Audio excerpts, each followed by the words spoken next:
Shall I see Mr. All Even in NYC? He's so big. They call him boss. He's a boss. All even. He's so bad.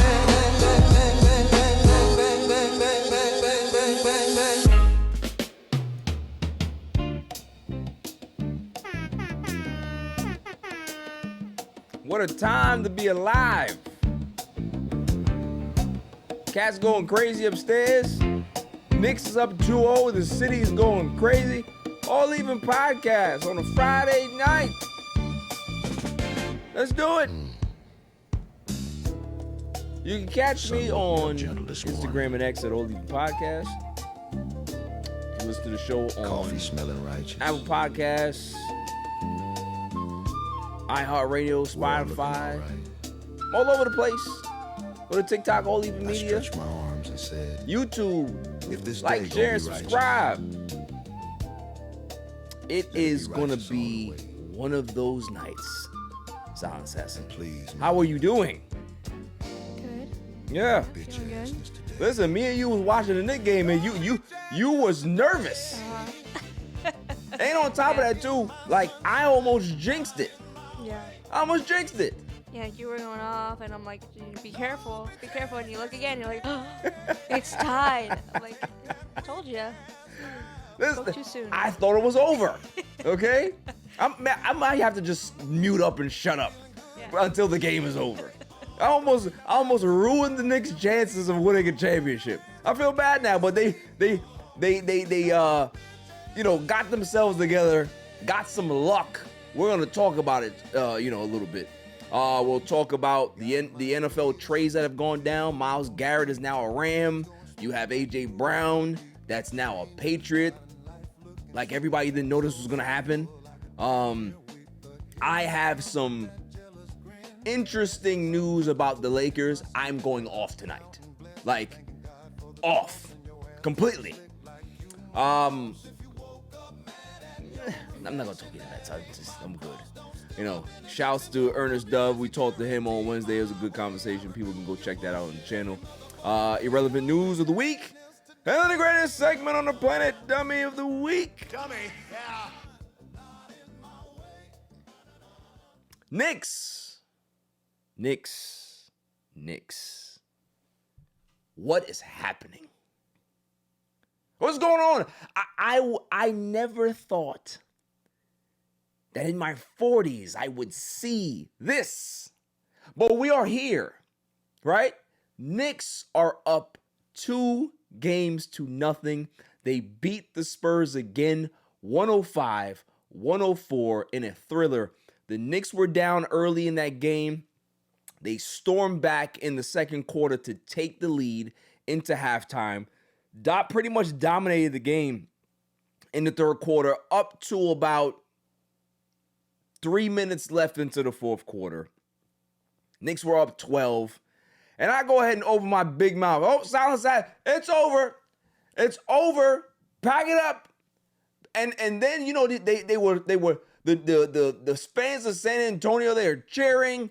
They're getting all happy now. People are standing up in their chairs. And me and Silence are watching the game, and all of a sudden, they pan to these two nuns in the crowd. And I'm just like, what is this? What is this? I didn't want to be mean, but I did say some stuff like, these two unattractive women on the TV. I didn't know they were nuns. You know what I mean? But it's just like, why did you do this? And it felt weird, right? Like, it was just like divine intervention, right? Like, you put these two nuns on the screen, and then tragedy happens to the Spurs. Stephon Castle, what are you doing, man? Like, Wemby gets the rebound, and as a big man, you're looking for your guards to be able to outlet the ball so you can advance the ball past half court. Stephon Castle turns his back and is just running up court, not watching the ball. Wemby passes it off his back and looks at him like, what are you doing? What are you doing? So the Knicks end up getting the ball back because Stephon Castle fouls Jalen Brunson. Jalen Brunson hits one free throw, misses the second one, and that's the game. That's pretty much the game, right? Knicks survive, but they're up 2-0. Monday night. Not even Monday night. Monday period. Once people wake up, what was it, 4 a.m., 5 a.m., shut the city down. I don't think anybody's going to work that day. Especially people who live in that area, who live in Brooklyn, Queens, man. No one's going to work, and I don't blame you. Whether people can get fired or they're going to use their PTO time or whatever it is, nobody's going to work. Hell, I may not go to work. I may be out there. There's no way I don't think that I can be able to miss this event. I might have to be out there. I wish you could be able to come with me, Silent Assassin, we can be able to get some footage. I don't know how we'll figure it out. But this is crazy. Mm-hmm. Yeah, like even like the regular playoff series, like how even in the past, like last year as well, like how the fans were in the streets, like that was like a whole event in itself. So now the finals finally here in New York at MSG. I can't imagine it's probably going to be even triple the size of the crowds and the people going crazy. And if they win, the next game, and I can't imagine what the last game is going to be like. This place is going to be like Gotham City. It's going to burn. Yeah. It's going to burn in a good way. Mm-hmm. I'm telling you, like, we were talking about it. It's like when the Red Sox won that first championship after having the drought. Red Sox fans were just like, what the fuck do we do now? Mm-hmm. Like, we've been downtrodden, and like we've known how to manage and cope with loss, but we're winners now. Mm-hmm. Just like the Cubs. Cubs fans are just like, what do we do now? It's kind of like, I don't know, imposter syndrome, but like the Knicks are actually playing good. Like they just didn't get there, and now like they're failing. Like it's actually like everything's clicking and still working, and they still have, what is it, like 13 or 14 games now? 13 straight. 13, which is crazy. And even to do it in the playoffs, is even crazier to kind of go on a streak like that. Historic. Yeah. It's historic. Mm-hmm. There's not many teams that have won that many games straight in the playoffs. Mm-hmm. The 2001 Los Angeles Lakers, and I would have to go into history and see others, but the Knicks are right there. Mm-hmm. The Lakers that year, they lost one game the entire playoff run. You know which game that was? Game 1 of the NBA Finals. It went to overtime and they lost because Allen Iverson had a historic game. Scored 50-something points, I think that was in game 1. But you know what happened after that? Beat down. Beat down for the rest of the series. So they went 16-1 for the entire playoffs. That's crazy. It's the most dominant playoff run I've ever seen. That's like a whole football season. Yeah. Like going yeah. crazy like that, yeah. 100%. This right here, when you think about it, it's up there. Mm-hmm. Their overall record for the playoffs right now, they're 14-2. That's insane. Mm-hmm. And I was talking to you, I was talking to my man Kev, I was talking to a lot of people. Shouts to Castle, I was talking to him too earlier about it. And I said to them, and it rings true, who this team reminds me of, right? And I want to go ahead and give this team the props. This team reminds me of the 2011 Dallas Mavericks. The Lakers were the defending 2-time champs going into that playoff run. The Dallas Mavericks decimated them. We're talking about the 2-time defending champions. Got pushed to the wayside by this team that was just, they were good, but nobody thought that they were great. But they were good. They were really good, and they had perfect synergy. Everybody knew their role. Everybody accepted their role. They were well coached. All of these things just happened, and there was just this groundswell. This runaway train just came out of nowhere. Anybody that got in their way got knocked out of the way. If they were down 10, they would go on a 12-0 run. If they were down 20, they would find a way to go on a 25-0 run. If the game was in reach, they would pull away and blow you out. There was nothing that you could do to that team. Not even the Miami Heat with LeBron James, with Dwayne Wade, with Chris Bosh, with Pat Riley. Nobody was dealing with them. Not Kobe Bryant, not Pau Gasol, no one could deal with the Dallas Mavericks. This is where we are right now with the New York Knicks. 2011 Dallas Mavericks welcome the 2026 New York Knickerbockers. This team is tough. They're resilient. They do not give up.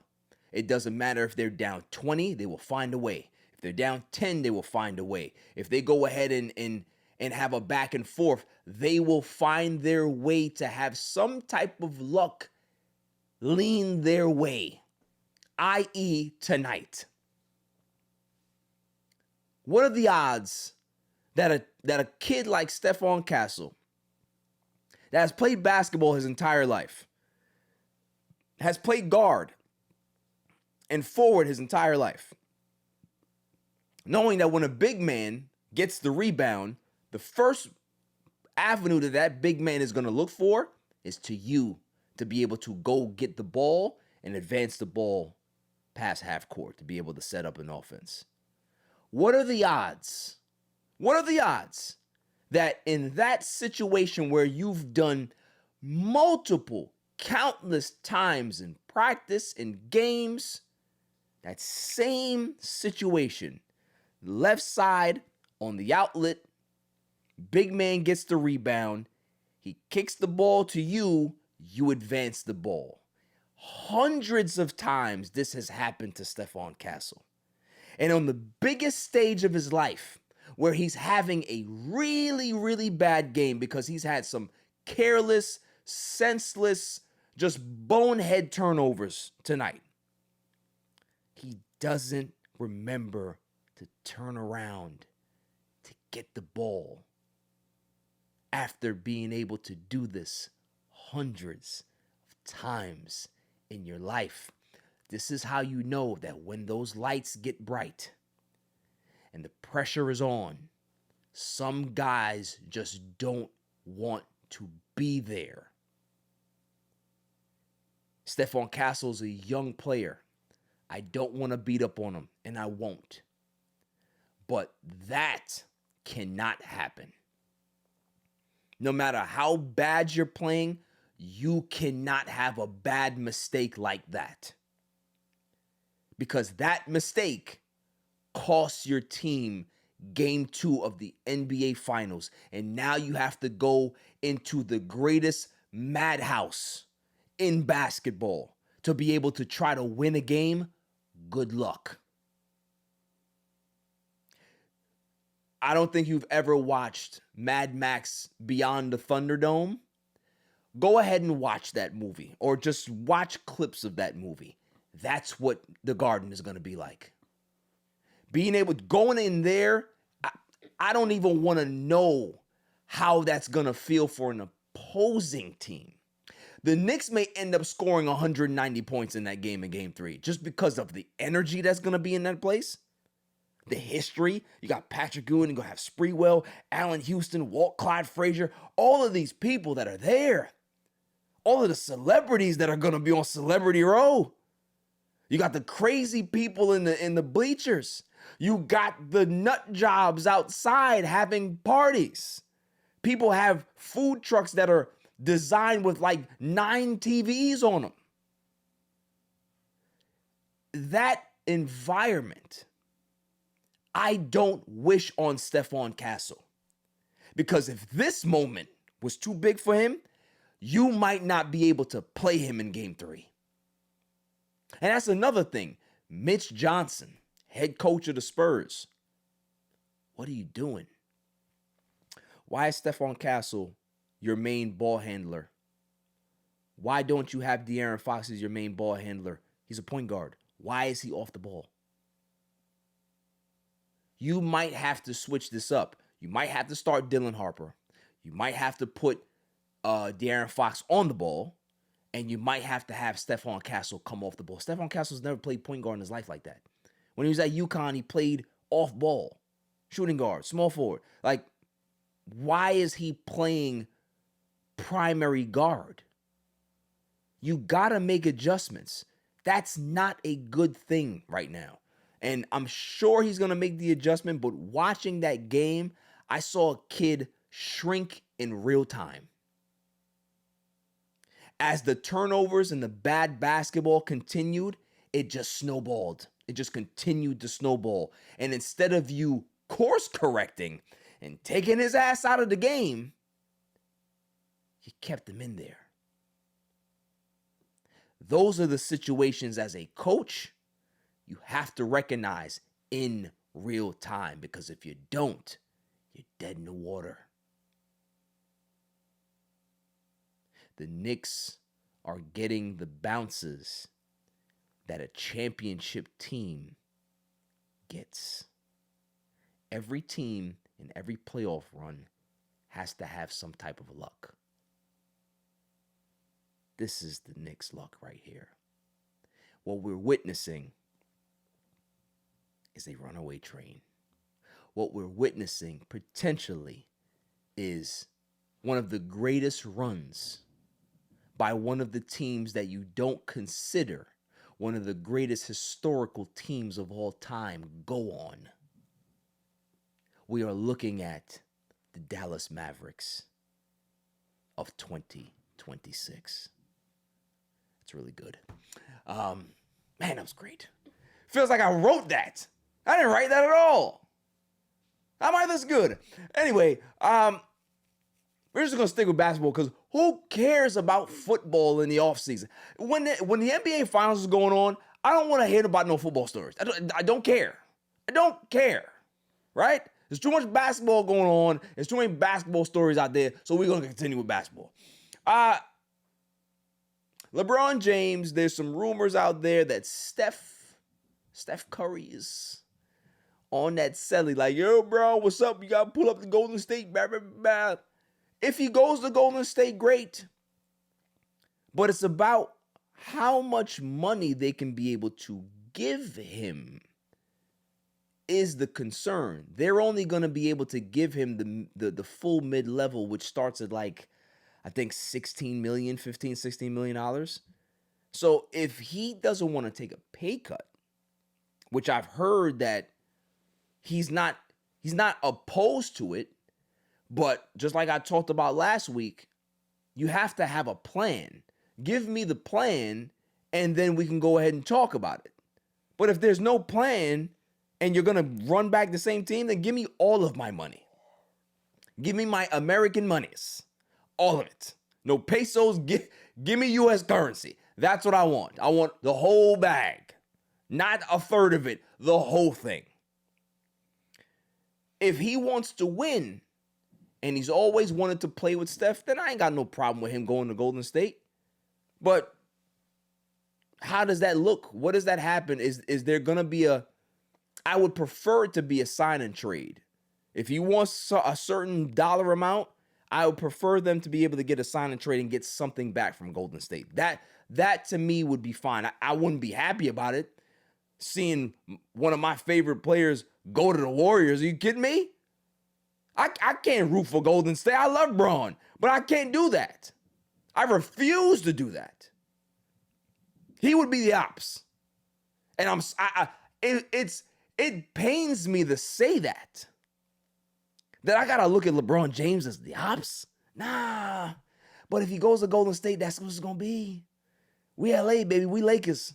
I can't, in good faith, root for those Golden State Warriors. There's a few teams in the league that I will never support. We all know that the Clippers in the basement with dehumidifiers and the space heaters, I will never, right? Warriors, I would never. And you know what the other team is? The Boston Celtics. I would never.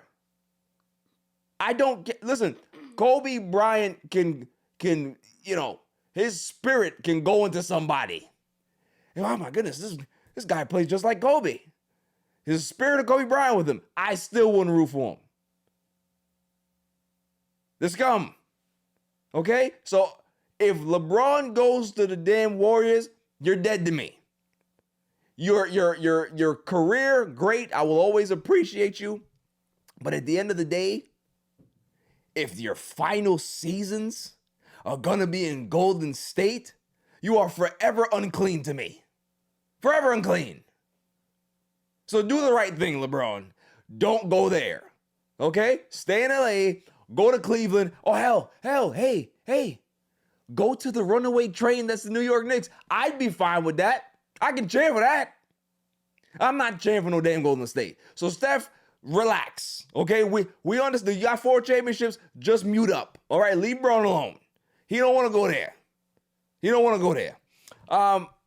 Moving off of Bron and going to Austin Reaves.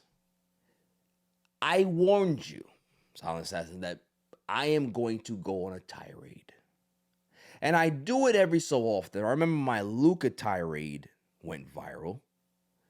I remember Stephen A. Smith. That went viral. My Jackson Dart.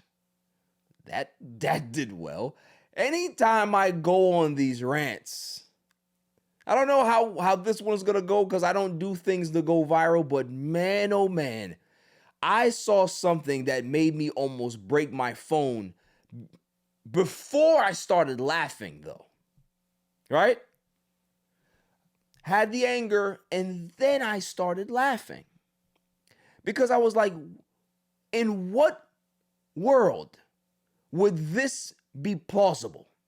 So the rumor is, and get this, that Austin Reaves is looking to not give the Lakers a hometown discount.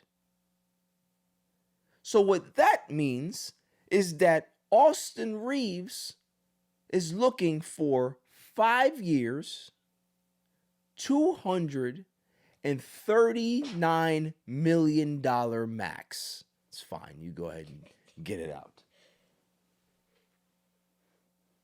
What? I'm going to pull something up here, right? And I'm going to try not to lose my patience and my cool. I've said that Austin Reaves is one of the best stories in basketball, right? A guy that he wasn't drafted. He chose to be an undrafted rookie, signed with the Lakers, got a 2-way deal, worked his way on the roster, and has worked his ass off to be where he is. Worked his ass off. Worked on his game, worked on his handle, and every year he's gotten better. He averaged 23, 5, and 5 this year. There's not a lot of players that put up those type of numbers. Impressive. He has some injuries, right? So regular season Austin Reaves is fun to watch. Playoff Austin Reaves, however, isn't. Playoff Austin Reaves has averages, career averages, because he's been into 4 playoffs now, right? 17.5 points, 4.5 assists, and 4 rebounds in 32 games in his playoff career. You want me to give you his last 2 playoff statistics in regards to averages? He averaged 20 points. Let's see, hold on. Yeah, so he averaged in 6 games, he averaged 20 points, 4 rebounds, little under 6 assists, and shot 40% from the field. That's bad. He also shot 25% from 3. That is literally like 10 percentage points less than what he shoots in the regular season. That's this year, right? So he'd be 6 games, lost, and that's what his numbers were. Would you like me to tell you his numbers the last year? He averaged, in 5 games against the Wolves, 16 points, 5 rebounds, a little under 4 assists. He shot 41% from the field, 31% from 3. So this is a guy that has splits of 46, 47% from the field, 36, 37, 38% from 3, 5 rebounds, 5 assists, 20-something points. But when the playoffs come, we don't get that guy. We don't get that performance. We get James Harden. So I got a new name for him today. It's Wames Harden. Wames Harden, that's who shows up. Chet Holmgren is who shows up. So that doesn't warrant you getting $40 million a year.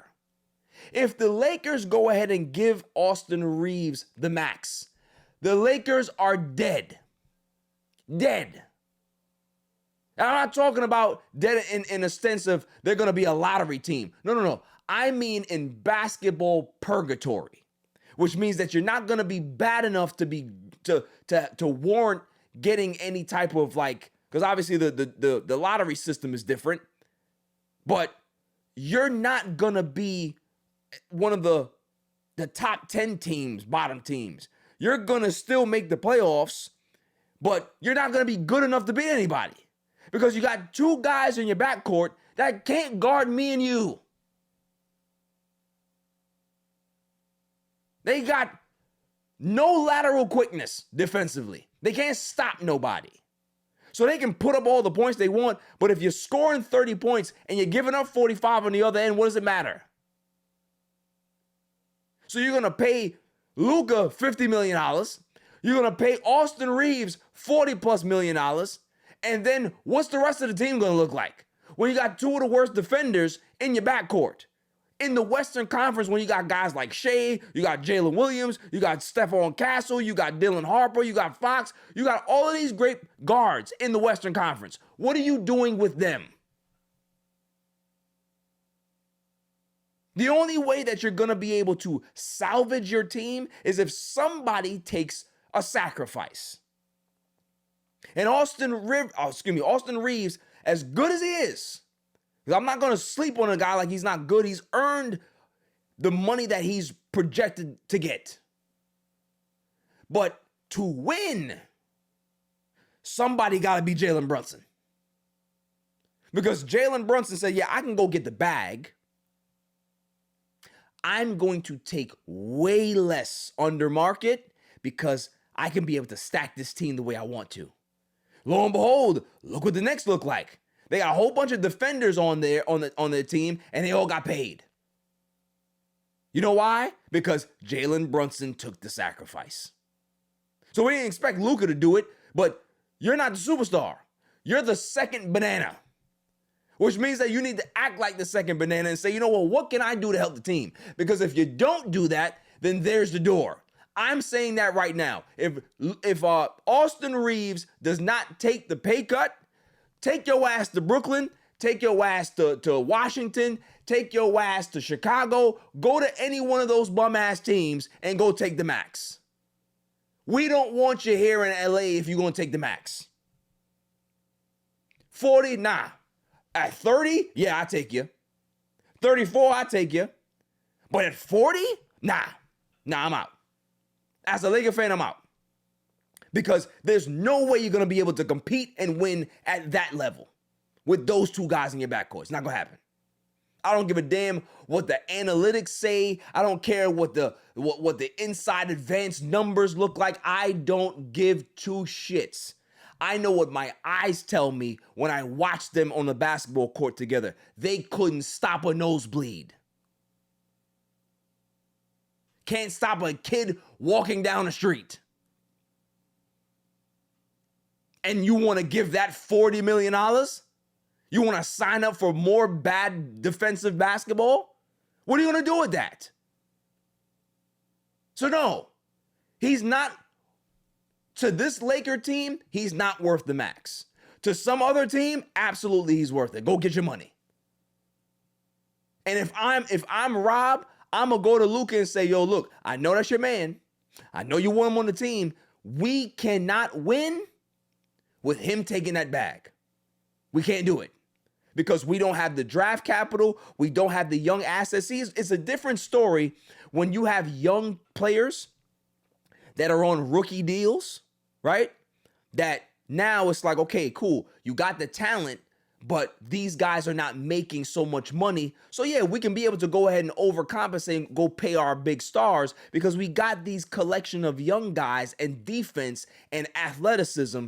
We can be able to sacrifice and put these guys around them. But when you got these two guys that are getting paid the money that they're getting, and you don't have the young players to be able to put around them because you have not done a great job holding on to your assets, you cannot pay Austin Reaves $40 million a year.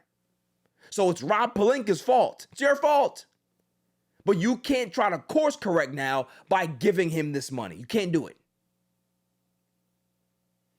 Can't do it. So if you want your max, take your ass to Brooklyn. Hell, they'll give it to you. You won't be playing any competitive basketball, but hey, at least you get paid, right? At least you'll be next to winners.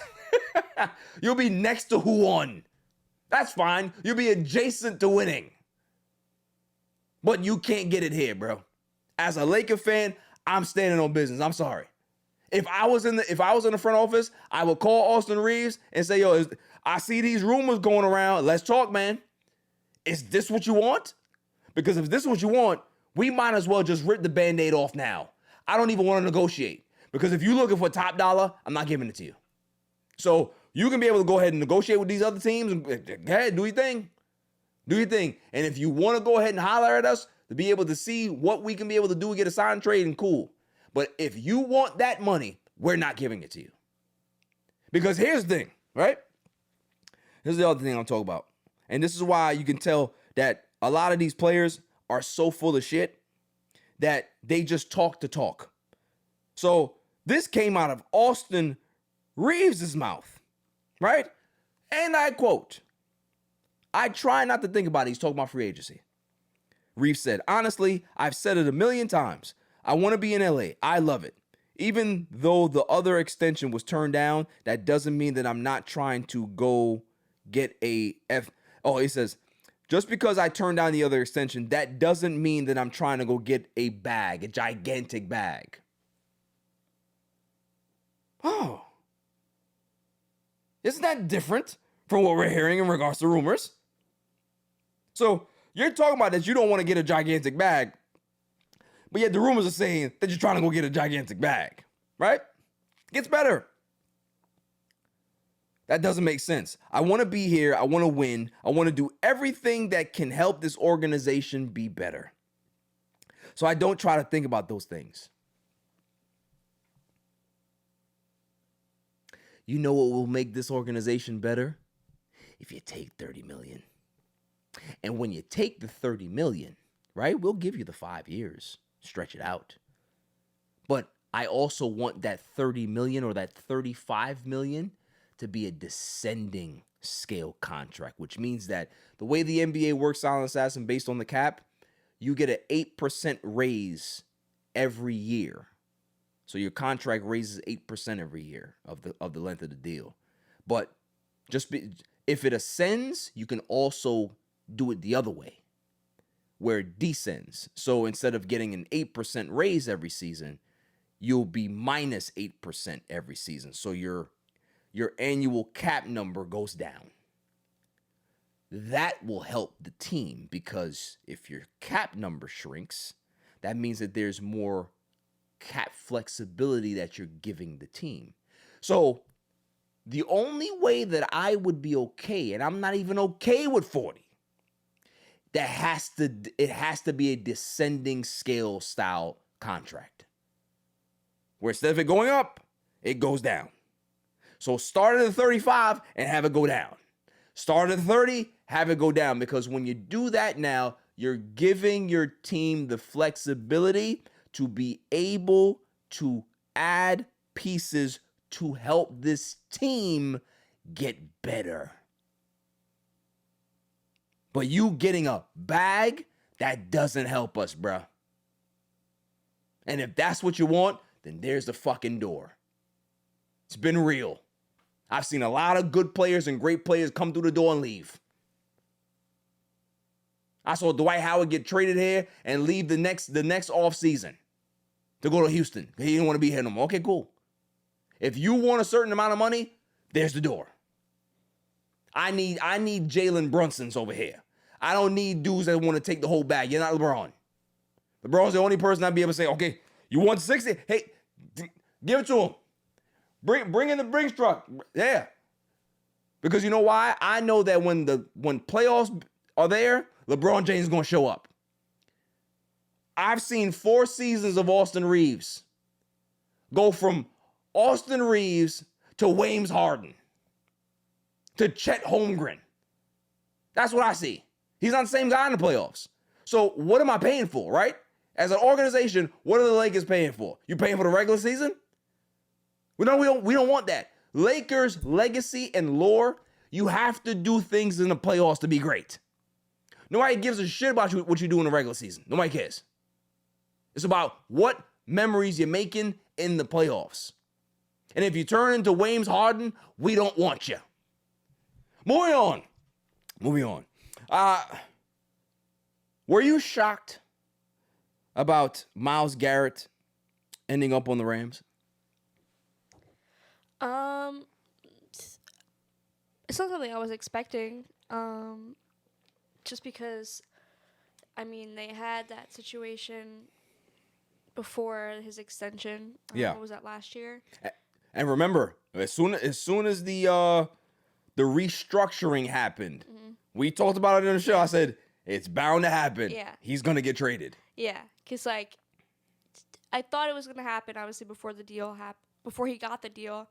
And it was kind of shocking that he got the deal. Yeah. And then the restructuring happened, and then this happened. I'm just like kind of, just because it's the Rams, I mean, they're already a really great team, and now they add him. Like, that is just a crazy like addition to a Super Bowl team. Yeah. Yeah, I don't know. I guess because, like, I don't know. Like, I can't say where I would see him go in general. So, I don't know, like, just as a whole, maybe I don't know how to put it. Because, like, after that whole reworking of the deal, you know, it made sense to kind of, that he was kind of going to get moved. But I would have liked him on the Giants, but, you know, who knows? Yeah, I mean, listen, I've talked about this. Like, yo, I wanted the Jets to go get him. You know what I mean? Because this is a perfect time for the Jets to go make a move like this. Because, right, you got the draft capital, you got the cap room, you about to go draft your young quarterback after the season. Perfect time to be able to go get Myles Garrett. To go get a monster on the defensive side of the ball and put all of that shit together. But I can't be mad because this is what Les Snead does. He don't give a damn about draft picks. Package them motherfuckers up and go get me the players that I need to go get. I love that. Stop hoarding draft picks.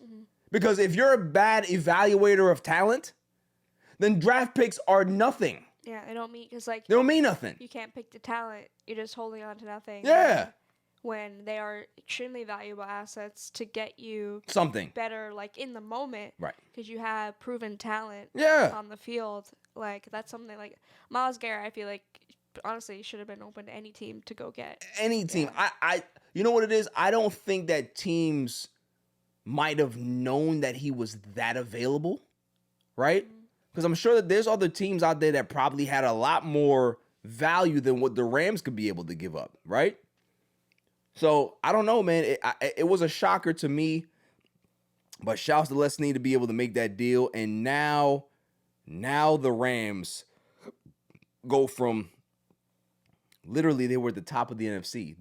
They were the team. They were the uncrowned Super Bowl champs last year. Yeah, so it's like they're a Super Bowl team, and now even more. Now they are the odds-on favorite. Yeah, pretty much guarantee Super Bowl. Right. Team, like winner. I don't know, team or winner, whatever case may be. So the deal was they got Garret. So the Browns got Garret Verse, Defensive Rookie of the Year, 2-time Pro Bowler, edge rusher, 2027 first-round pick, 2028 second-round pick, and a 2029 conditional third-round pick. So that's a good haul for a generational player. You know what I mean? That I like that. It's not like they didn't give up anything. They gave up a lot. You know what I mean? And it's good for both parties. Myles Garrett gets to go on a team that is a winner. He is a winner. That is a guy that cares about winning. And now he can be able to be in an organization that is on the verge of possibly getting another Super Bowl. I can't wait to see what a motivated Myles Garrett looks like on a team that he knows has a chance to be there at the end. That is a dangerous package. And it gets better. Aaron Donald was just like, oh, well, you guys got Myles Garrett. Well, I've been keeping in shape. I have been doing my due diligence in the offseason, staying ready. Who knows if I, myself, might file the papers and come back. And pull a Gronkowski with the Bucks. Could you imagine Aaron Donald and Myles Garrett on the same defensive line? Chalk it up. Pack it up. No quarterback is safe. You say no touchdowns, no nothing. Nothing. Are you kidding me? I'd be like, nah, put the backup in. I'm sick that day. I don't want to. What time are you going to have? What time are you going to have? And if I'm a defensive player that is not Myles Garrett and Aaron Donald on the Rams, I am licking my chops because I'm like, okay, it's payday. It's payday. I might be a linebacker or another edge rusher on this team. I may end up getting 19 sacks just because of these two. Because they're going to be getting double teamed and triple teamed. I got a free lane to the quarterback. It's going to be hell to pay. And I love it. You know why? Because the Rams are one of my favorite teams. Yeah. So I got the Jets on the East Coast. Give me the Rams on the West. I'm all right. I'm good. Either way, I'm fine. This is great. This is absolutely great. Man, this is great. I don't know what, listen, in football season, there's always going to be turns and, injuries and different storylines that play out. But right now, no one's touching the Rams. No, yeah. It's right now. Like, you know what I mean? It's going to change. But right now, you got Stafford locked in for another 2 years. Ooh, this is good. You got the running backs. You got the receivers. Yeah. You got the... If Puka Nakua can, get his life together. Yeah, we'll see what happens with that. The quarterback, like, everything's working for them. They got stars all over the place. Yeah. Like, it's so crazy that we forget about Devontae Adams. We forget that he's there. Oh, that guy's there. Yeah. Hall of Fame wide receiver. Great. And, like, even, too, like, with his age and stuff, like, he's still, like, good. He's still good. Yeah. It's insane. But it's L.A. It's star power. That's what they do. I like it. Okay? What's the, what is it, Walton, the owner? Mark Walter? Walter? Yeah. Because he hasn't, snatched up the Rams. He might just. He's like, listen, this is getting good. I like what they're doing over here. How much you want for them? You want $15 billion? Sold. Yeah, just take over all of LA sports. He bought the Lakers for 10, so he can buy the Rams for 15. He got it. He got it. And I'm a big Mark Walter fan. That's my guy. You know what I mean? He's making sweeping changes with the Lakers. I love it. I love it. I don't like the Dodgers, but I like those Lakers and those Rams. Moving on. AJ Brown got traded. The worst kept secret in football for how many months? Yeah, I feel like he's been gone for a while. Yeah. He's been waiting for this day. Him and Jared, what's his name? Hurts. Yeah. Jalen Hurts. They hate each other. It was great to watch. It was great to watch. It's great to watch a wide receiver have such disdain for his quarterback. I loved it. Especially because it's the Eagles. We don't care. We don't care about the Eagles. And I side with AJ Brown. I do. Because could you imagine getting the ball thrown to you but by Jalen Hurts every day? You'd be frustrated too. Everything's a damn tush push. Get this shit out of here and give me the football. Give me the football. Because when y'all won the damn Super Bowl, I was one of the big focal points of that season. Me and Saquon Barkley. Now you trade me, and who do you think is going to take it over? It definitely leaves a hole on the team. Even despite the situation that they went on with not him him not getting targets, whatever the case may be, he was still that wide receiver on the team. So it's gonna be interesting to see because I know they have Smith and who's the other. They drafted the kid Mekhi Lemon. Yeah, that's who it was. Yeah. Yes. So it's really interesting to see for him to kind of get more chances potentially. Yeah, because Devonta Smith, he's small. Yeah. Small. He's a guy that can be able to go over the top, but not really a possession type of receiver. Mekhi Lemon can be both. So, I'm curious to see what he looks like. But it was just bound to happen. We talked about it on the show so many times, several times, that, we thought he was going to get traded by the deadline last year. You know what I mean? Didn't happen. And, this whole Diana Rossini and Mike Vrabel thing is just come on now. All right. They kind of just waited. All right, is all the noise quiet now? It's we haven't got any Diana Rossini news in a couple weeks. Pull the trigger. Because they couldn't fly that trade while that bullshit was going on. Because it was too sus. So they had to wait until the waters calmed a little bit. No one's posting it. Is there any more pictures coming out? Any more videos? Nothing? Please tell us that there's not another. Just hope that there's not another pregnant video out there, please. Nothing? Okay, good. Pull it. Do it. It's a worst kept secret. We knew that this was happening.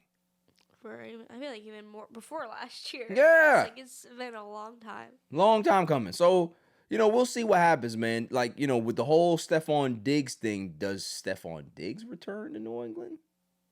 I don't know. We'll see. Yeah, that will be interesting. I don't know. If that's the case, I don't know if there is a fit, but yeah, we'll see. We'll definitely see. So, I'm curious to see because, now Mr. Drake has a wide receiver one, and we'll see what happens, man. The Patriots are a different type of organization. They don't play that diva style receiver stuff.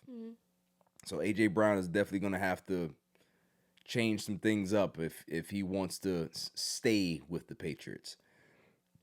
I think it's a good fit for him. Just because there's a big need there to be able to have a big body receiver that's still one of the best receivers in the game. AJ Brown is so good. He's really, really good. The way his route tree, his explosion, his footwork, everything about the guy just screams number one option, and that's what he is. And now he's in a situation where he has a guy that can be able to actually deliver the football and get it to him. So I don't know, if I was a football player, I'd probably be a diva receiver too. You know what I mean? I'd be like that. I'd be like, it's 3rd and 5. You just push the shit all the way up there. Give me the football. How long is it? You can be able to give this to me right now. I can take it to the house. You want to throw it to this guy? Give me the ball. I'd be annoying. Ball. Now. That's how you're great. Listen, I can't be great unless you get me the football. I can't get paid unless you get me the football. So if you're doing this on purpose, just because you don't like me or we don't have a good relationship, now you messing with my money. And now I'm going to have to go upside your head. Hands and feet. Hands and feet on you. So, moving on. Last story of the day in regards to football. Your team. Well, Giants. And we've talked a great deal about those Giants. Mm-hmm. You guys decided to go down memory lane. Yeah. Well, before you did that, you went ahead and signed Juju. You got, what's the other guy you got? Braxton Berrios. And then you took a nostalgia trip. Yeah. How you feel about getting Odell back? Yeah, there's definitely rumors swirling around for a minute. He was begging for a job. Yeah, I honestly didn't. He was begging. I didn't think it was gonna happen. Even last year, I mean, there were rumors that like it was gonna be his last year anyway. Yeah. And I thought I remembered seeing, honestly, with the Dolphins press conference or whatever, that he said it was his last year, and then later, obviously after the season, it was that he was still debating. So, I was even like surprised in that. And again, with the rumors were swirling around, I'm like, oh, it's just like they're just playing with us and stuff. I don't think it's really gonna happen. And then the other day when I saw it on my phone, I'm like, oh, like this is it. Yeah. The Giants are winning. And then the last it's gonna be his only touchdown of the season. But I don't even, if he doesn't even get a touchdown, I don't think he's gonna make it at this point. But it's gonna be like the clock running out, fourth quarter. Dart throws it to Odell Beckham Jr. and the Giants win the Super Bowl. That's what's gonna happen. I'm putting it in now. That's what you're calling it. Yep, and he retires second after that. Now, here's my question: Does he make it through the season? That's what I was like. I honestly don't even. I literally texted my brother. So I'm like, over under, like, one touchdown for Odell. Like, I don't think honestly he's gonna make it through. Yeah, because he hasn't played in 2 years. Yeah, like that. Yeah, that's my dream scenario. Is that what I just said? But honestly, don't even think he even makes the team. All right. So, we'll see. Because I mean, with the, because they signed, the players you had said, and then made some other additions, but the news with Nabers, like his injury is kind of sketchy. What is happening with your man? Yeah. Like, he was at that softball game and he got the peg leg. It's like he's walking around like he's running like Forrest Gump. Yeah, I don't know. That whole situation is just, I guess we'll see it play out, but it doesn't look good at all. And because he's had a cleanup procedure after the big surgery. Mm-hmm. So there's some complications there, and sometimes that does happen with ACL injuries, depending on how things are healing, or if there's too much scar tissue in there, you might have to go in there and clean it up again to be able to have it fully heal. Because if you're not healing properly and something's going on, it's, because he got hurt in week 4 last year? It was pretty early. Yeah. Yeah, early to mid-season, I would say. So that's like definitely a huge piece if he's not there. Yeah. So I don't know. I don't know. We'll have to see how Odell is in camp, but I don't even honestly think he's gonna make the team in general. I think he will. I think he will, just because he's now the OG, the veteran in the locker room, and they don't necessarily have a young core of receivers, but a guy like Odell that has been around the block, I think is good for the locker room, just because of where he is now in his life and stuff like that. He's just appreciative to just still be playing.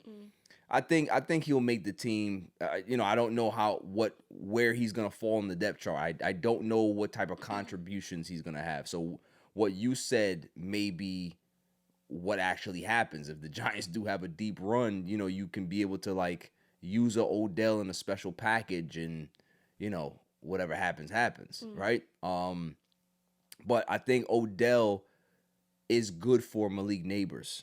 You know, both guys are undersized receivers. Both guys are extremely talented. Odell Beckham knows how to succeed here in New York. And Nabers, you know, he has a personality.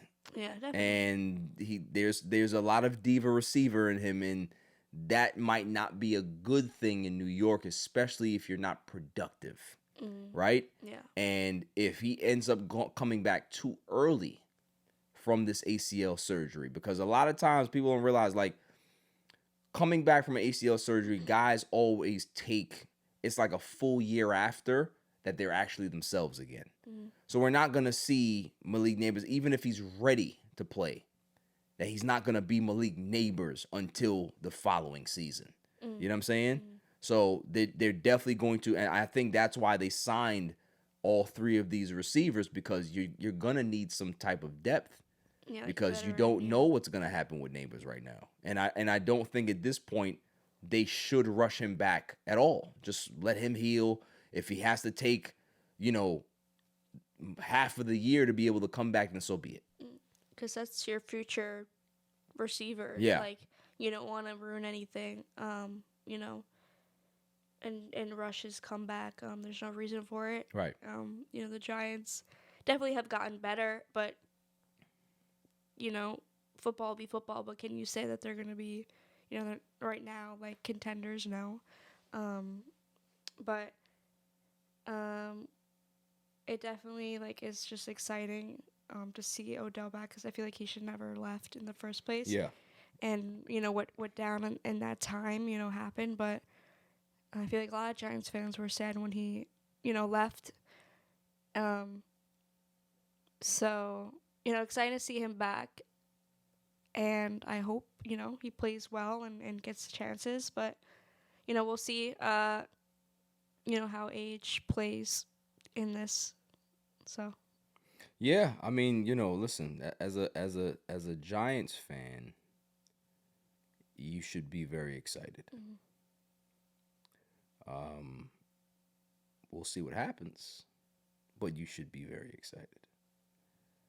I don't know how excited, because, you know, Jackson Dart is still your quarterback, but and listen, I am just gonna let you know that now, you know, for the rest of the season, I will be kicking his back in aggressively.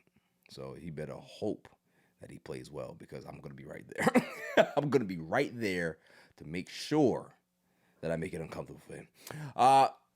Moving on to irrelevant news of the week. You got to be kidding me. I mean, how do you watch them? I mean, yeah, they stink. We are zooming on the show, Silent Assassin, because this is what we do. Like, it's all... When you have so many sports that are in the off season, because we ain't talking about no damn Mets. We talk about enough Mets on Wednesdays. I'm all Metsed out. Yeah, they did win, but they got what did I predict? I predicted to win, so far we're good. Yeah. Yeah. So shout out. That's just, I can't. You know what? We probably will talk a little Mets. We'll see. We'll see how I feel. Let's go ahead and go see what the stories are. Florida man, and you know once you hear that, it's crazy. Arrested after refusing to leave a Golden Corral for 9 hours. Telling police all you can eat has no clock. Yes, it does. Yes, it does. 9 hours? That's crazy. Was he like a big dude? Yes. Yes. Like, his neck is the size of you. Okay. Like, this is a fat man. Yeah, at that point, like, the police are not even gonna call you for trespassing, but just saving your life. Yeah, we are saving your life, sir. You will die in here if you continue to eat. Mm-hmm. So they said that the man spent nearly an entire day inside a Golden Corral, refusing repeated requests to leave after closing. He's still in there after closing. Restaurant staff say 46-year-old Randy McCall arrived shortly before noon and quickly became known among employees as the Marathon Eater. According to management, McCall treated the buffet like a long-distance endurance event rather than a meal. Witnesses claim he spent hours rotating between food stations while taking strategic breaks to create more room. Like, this is, listen, I don't like to bash big people, but come on now. This is a sickness. Yeah, no. Like, if you're doing something like that, there's some mental instability going on there.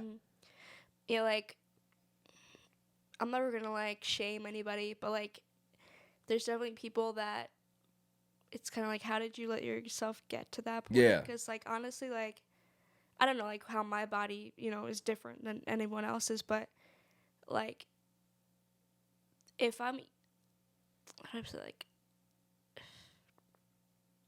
like, it takes, like, some time to gain weight, but it is easy. Yeah. But, like, I'm eating a lot, and then to gain weight and, like, be unhealthy. Yeah. So for these people to get to that point, like, You have to honestly, be eating large portions of bad. Yeah, just large portions all day long. Yeah. Like, to get to that point, like, it's just crazy. And I feel like it's just, like, I mean, it's like one of, like, the seven sins. It's like, it's just, like, the gluttony and gluttony. just even too, just taking, like, oh, this is all mine. Like, I paid for it. I can eat anything I want. Like, Paid you $20. Yeah, we like, closed the shop and you still there. So your $20 is up. yeah, Been like, up. leave our property, leave our restaurant. You ate all our food. Like, get out of here. Yeah, literally ate the whole buffet. If I'm there as a customer, and you just hovering over the salad, I am elbowing you in the stomach. Get away from this. I've seen you here for the last 6 hours. Why are you here? Yeah. At that point, listen, call the cops, and we tackling you and getting you out of there. We're gonna tase you, so we're gonna tase you so your head hits the buffet table, and then we drag your big ass out of there. 9 hours? No. Come on. That's crazy. I feel like, yeah, like,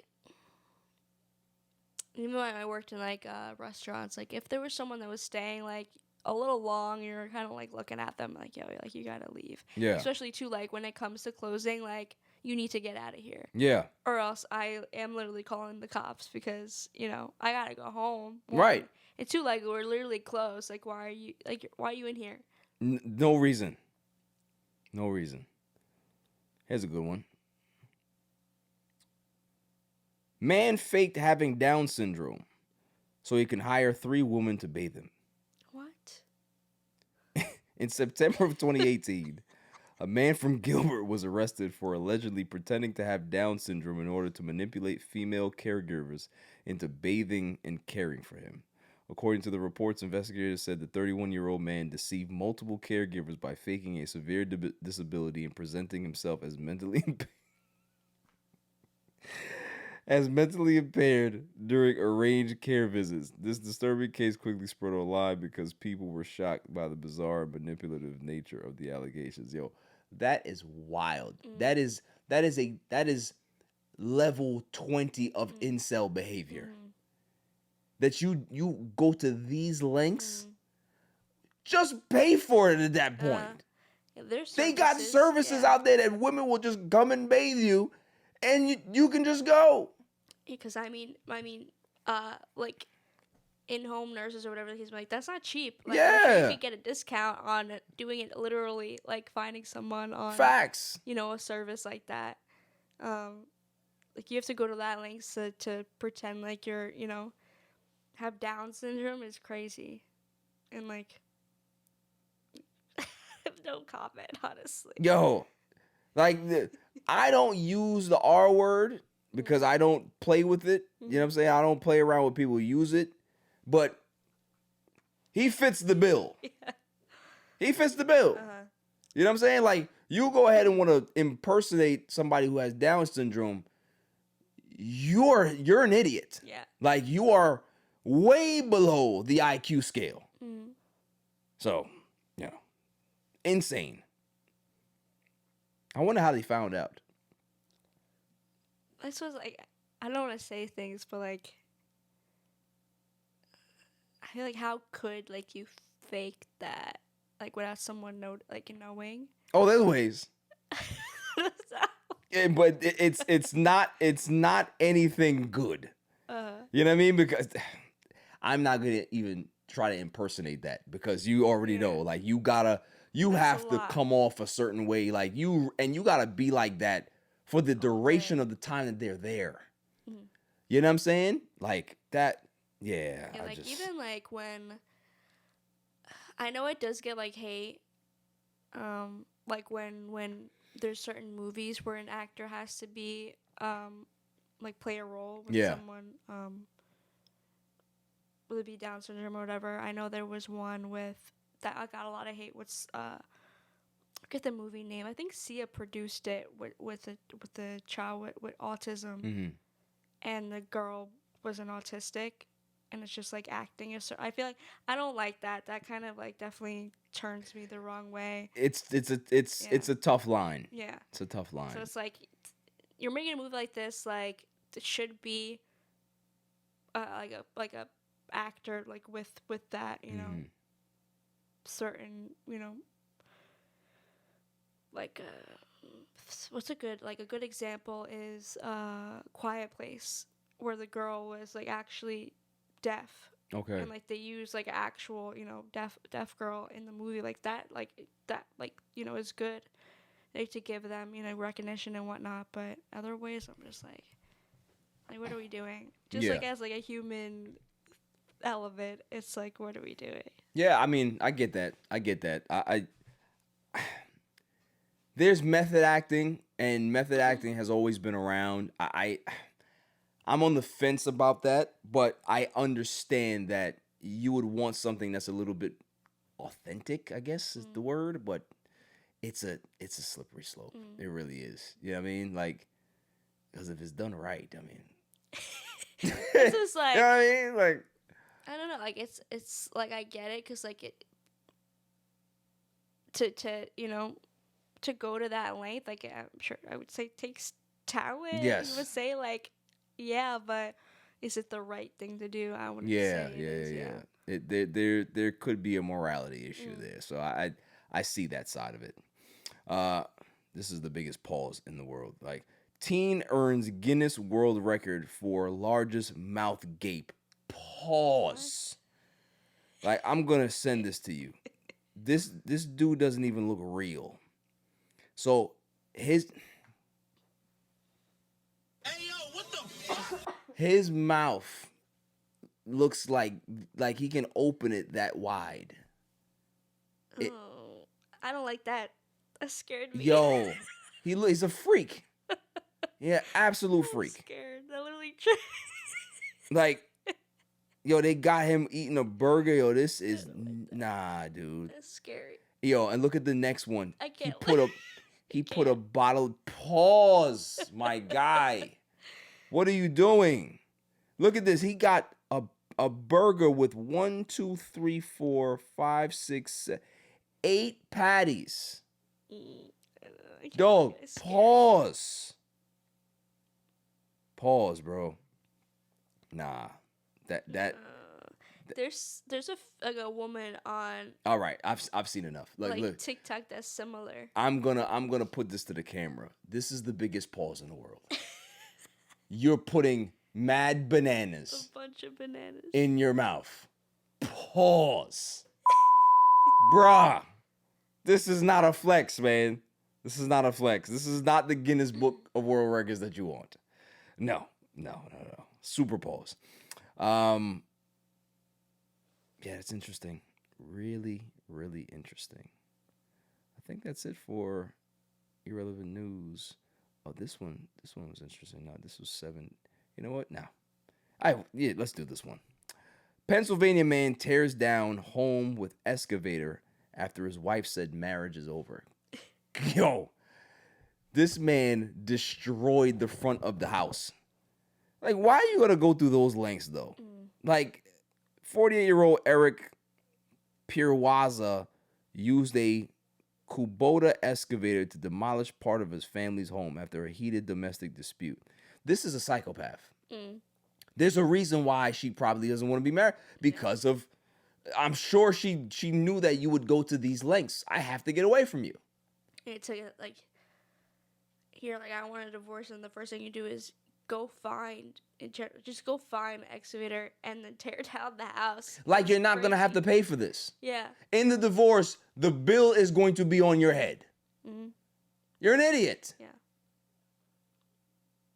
I just like, I get crash out moments, but like when people go to those lengths, I'm like, you're crazy. You're crazy. You're a psychopath. Yeah. Because like, people get angry, but for you to go out and do all that, like you're someone different. There's definitely something wrong with you. Yeah. There's a screw or 2 or 3 or 4 or 5 loose. Yeah. And, you know, maybe that's why she's having sex with the gardener. Who knows? You know, look at you like, gardener, psychopath. Give me the gardener. Give me the gardener. The other man leveled the house. Leveled the house. It's a nice house, too. Big ass house. I'd be tight. Was she in it? Could you imagine? Scoop her out. He responded with a disturbing warning. If it's over, I'll tear the house down. Literally. Crazy. Yeah. So listen, if you are with somebody and there's signs of psychopathic behavior, don't just he's just having a bad day. No. You make sure you check that in the box and say, I got to get out of here. Because the next thing is it's either me gonna be in the box or I'm gonna put him in the box. So I don't want to put anybody in the box. I got to get out of here. I get it. That's how I look at it. Like we're gonna fight to the death. No, I am just gonna leave. That's just no. That level of like toxic obsession, I can't even imagine being that obsessed with somebody to do that. Like, if it's over, it's over. You know what I'm saying? Like, come on now. That is my irrelevant news. You got to be kidding me. I mean, how do you watch the... I mean, yeah, they stink. Are we talking about Mark Vientos? I was gonna make him my dummy, so. Wow, let's just get it out of the way. Yeah. All right, let's just fast forward to Dummy of the Week. Dummy, yeah. Like, go ahead.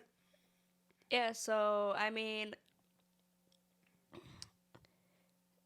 as a whole, like, the season is, not doing so hot for him. It's been like that for over a year now. He's put into the new position at first base, and, he was primarily doing, a good, decent job, made some nice plays, but more specifically the other night, just had like an abysmal game at first base, and then after the game, he thinks that he's, been playing pretty solid, even though, the Mets go down, at that point, what was it, 2 in a row? And the game, too, like, was relatively, at that moment, close, and then, like, the blow-up, inning. So, just, like, not taking accountability or even noticing, like, what's going on around you of, like, just the season in general, like, where the Mets are, and the, like, nature of the team, and you're just kind of out there like, no, I'm doing good, though. Kind of like a similar reaction to kind of Pete Alonso of just like, the team's failing, but I'm hitting 40 home runs or whatever, Right. he said in that interview. So, like I said, despite like his solid first base, like, you know what I mean? It's just like you have to, after a moment like that, you have to be like, I sucked. I kind of failed the team. I have to get better. I'm going to go out there and practice. And he just acts like everything is like daisies and rainbows out there. Yeah. And he's okay. And it goes back to the manager as well. Like I was telling you, like I saw Mendoza had said something about Mark Vientos' play, but Mark Vientos, I feel like, wouldn't even be speaking like that if he was kind of talked to by the manager and saying like, hey, like, that can't happen. Right. And if it does happen, then you're not playing here anymore. All the fans are kind of calling to get him off this team. I've been a fan of his, but his attitude I've always talked about is just like not the right attitude for New York. Yeah, just very, very. He's just very tone deaf and just he's a bit of a dick. Yeah. Like he's made comments in the past like, well, no one cares about me, like whether that be the fans, whether that be the Mets, but that I feel like is on you. Like when you're not doing good, like you're pretty miserable. Like you make the team pretty miserable. But when you're doing great, like honestly, like Mark Vientos, I say like when he's hot, he's one of the best players on the Mets offensively. Right. But how much of that can you take for a majority of mediocre play and just bad attitude about it? We see star players, like Juan Soto, Francisco Lindor, they make very minimal errors and have bad nights, but when they do, they don't stop talking about it and they say like I have to be better. So they just, I don't know, that team, that coaching staff, that management, whatever, really has to be addressed, I feel like, because a person just like Mark Vientos shouldn't be thinking about that or even saying that to the media, because it's only going to make things worse, because the fans are going to go at you, which they are. Well deserved too. Yeah, like you need to kind of be sat down and told just to shut up at this point and go out there and work, because you gotta show results. Yeah, I think you can tell that he's doing that interview as the obligation of his contract. Like he's just not somebody that you want on your baseball team. I don't mean to be mean, but that's not the guy that you want. He's the guy that when you're getting blown out in a basketball game by 40 points, he's the one that will get up and go check the box score to see what he did in a blowout game, because you're so detached of team that you think that you're doing good when you're a part of the reason why we got blown out by 40 points. Yeah, like honestly too, like I want to say, like I never see him really cheer on his teammates or care unless he has a big hit or whatnot. Then his reaction, he's a selfish guy. Big, but never, looking at anybody and supporting them and whatnot. So yeah, Mark Vientos, you definitely get the Dummy. Yeah. and I hope that Carlos Mendoza realizes that you can't play him anymore. Like he can be somebody who fills in a couple of days a week or whatever, but only at DH. You will no longer play first base. I would rather Brett Beatty back up Jared Young than have you play first base.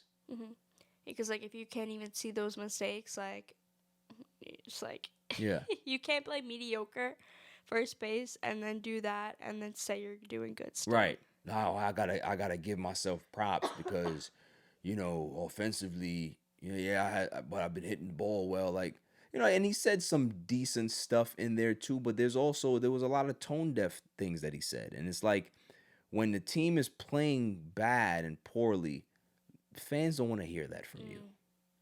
You know what I mean? It's just like, yo, haven't been hitting the ball, gotta do better. Got to clean up these mistakes that I'm making at first base. I'm still learning on the fly. I'm still going to continue to try to get better. Every day I'm going to try to improve and, just try to minimize these mistakes that I'm having. And, it's definitely on me.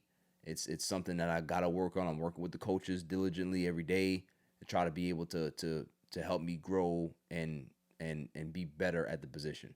If you said that, nobody would care. Yeah. And it's not hard to say that. It really isn't. Even if you don't mean it. Go get some fucking media training. You know what I mean? I keep saying it. pack your bags, okay? Disclosure day is coming.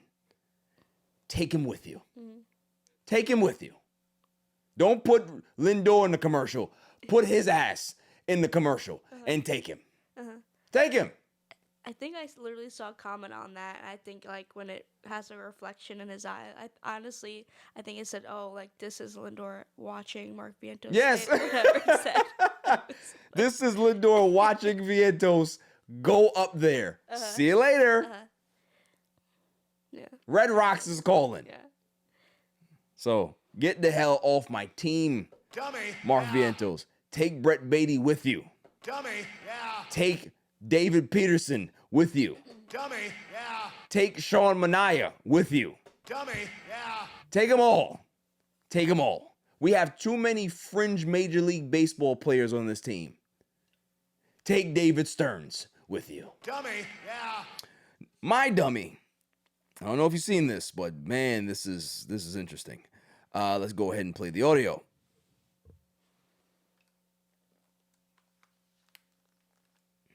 Why is this not playing?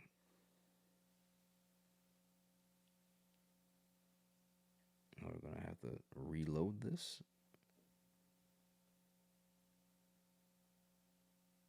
Let's go ahead and reload this.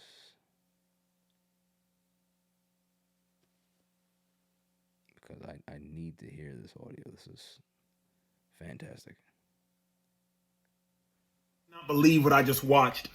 Take a look at this white television host telling Sloane Stevens, a black tennis player acting as a sports analyst, that she looks like she just got off the ranch because the crops needed tending. All of you on the East and West Coast, if you're up on the West Coast, heck of a night. Keep it rolling. John Isner, Sam Querrey, Caroline Wozniacki, and yeehaw! Sloane Stevens, y'all. Great to see you got off the ranch. I know the crops need attending, but you are ready to go. Adam Lefkoe. In what world?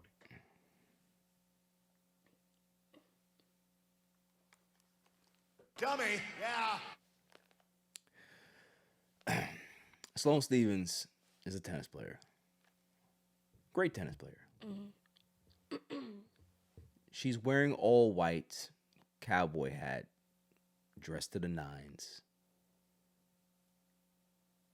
And you thought it was a good idea to look at a black woman and say that the field needs tending to? I was gonna ask like what even was the context of that comment, just because she's wearing a cowboy hat like that. That's what you say. It's just crazy. Like, you could have literally said anything. You could have been like, yo, you look like you went riding the horses today. Yeah, like Kept it simple. Whatever. Yeah. Yeah, that's just like it's just a weird thing to say. You like, put your you can see his brain malfunctioning in real time. Like, once he said the he-all, I was like, all right, you're done. Once you do the he-all, you're done. What are you going to say after that that's even going to have anything remotely intelligent? Any type of intelligence coming out of it? Nothing. It's just like it makes no sense. You got to me, you got the field to tend to. What in the field you talking about, dog? Yeah. Huh? Because when you associate us with field, what are you actually talking about? Because if she would have pressed him in that moment, it would have got very uncomfortable for the rest of those white people that's on that panel. Like what did she like? What was her reaction? What did she say? She gave him one of these. Kept the G. But you can hear the dog whistles going off in her head, like, not great. And like I said, you can see him malfunctioning in real time. Why do some white people, and I'd like to ask this question. You don't speak for all white people, of course not. And I'm not asking for you to do that, but there are some white people that are very awkward around black people. Like, they tend to just don't know what to say. And rather than say nothing, they say some dumb stuff. Why is that? I think just like assumptions that like this is how these kind of people act or say things or do things, and it's like, well, I want to fit into their community and like let me Why? act this way, and it's just like, so like where are you even getting these Right. assumptions from? Like just talk to someone like they're a person. Like, I read this in a book somewhere. Yeah, like, like- fucking like, weirdo. weird, like when people like kind of change like the way like the like words like in a sentence, like Yeah. they'll approach someone differently. I'm just like look at like side eye, like what are you like Yeah. how are you talking like that? Culture appropriation. Yeah, They'll it's do like- that, and I've seen that my entire life. Right. Mm-hmm. I remember there was this dude that I worked at the UN, and he said, "What's up, man? Everything good with you?" And he doesn't talk like that. Mm-hmm. And I used to always come to him. I used to say to him, I'm like, "Why you just can't talk to me regular?" Mm-hmm. So that's not how you speak. Mm-hmm. I said, "Do you ever hear me speak like that?" Oh no. I said, "So why do you think that it's okay for you to approach me that way?" I am very good at making people uncomfortable because I want you to be able to comprehend what I'm saying to you in real time without beating around the bush. I'm coming directly at you. What do you need to do that for? Just be a regular person. Yeah, yeah. You ain't got to give me a dap and do all this extra shit if you don't do it. Give me a handshake. Just act like yourself. Like you don't have to be 8 different people with 8 different Yeah. cultures or whatever people like around you. Since you've known me, have you ever seen me act any different? No. it's like a regular I've been a you. crazy person since you met me. Yeah. Yeah. Like, It's just like treat everyone the same way, treat everyone with respect. There's no like type of like people act like certain people are just out of this world, like you're even like from this country, like what are you talking like yeah, like we're all from here, we Right. all live here, like why are you acting like you never you see some me but before. but in some people's defense, some people have never been around black people. They're kind of, oh my god, what? All the stories that I've heard, are they real? Like, just be a normal person. That's it. Like, you know what I mean? It's just like, so I don't know what this dude's name is, but you definitely get the dummy. Dummy. Because Yeah. if Sloane Stephens was in a different environment, she'd have put hands and feet on you, or she would have made you feel extremely uncomfortable because she had every right to do that. Now you got every black creator kicking you back in, and you just gotta sit there and take it. I'm sure there's gonna be an apology. Or I'm sorry that I used these combination of words. I did not mean it that way. I meant it like she was on the ranch. Attending to a ranch because she looked like a rancher, and you could have just avoided all of that and just been like, "Yo, dealing with those horses today, right? You went horseback riding. I respect it." Like, Cause even like I have to see the whole outfit, but like I wouldn't even think of Just- that, just that like all white with a big yeah, cowboy like, hat. I think of horses. Yeah, like why are you talking about Field, ranches tending the and field. fields? What? It's just weird. I didn't know that was like a thing about fields is cowboy hats. But No, it's not. But I'm telling you, his brain malfunctioned in real time. It got from the ER, he was done. He was done.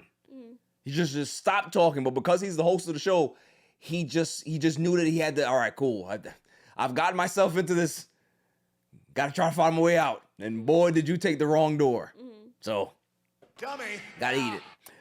That is it for the show. It's a good show. NBA Finals was good. Austin Reaves.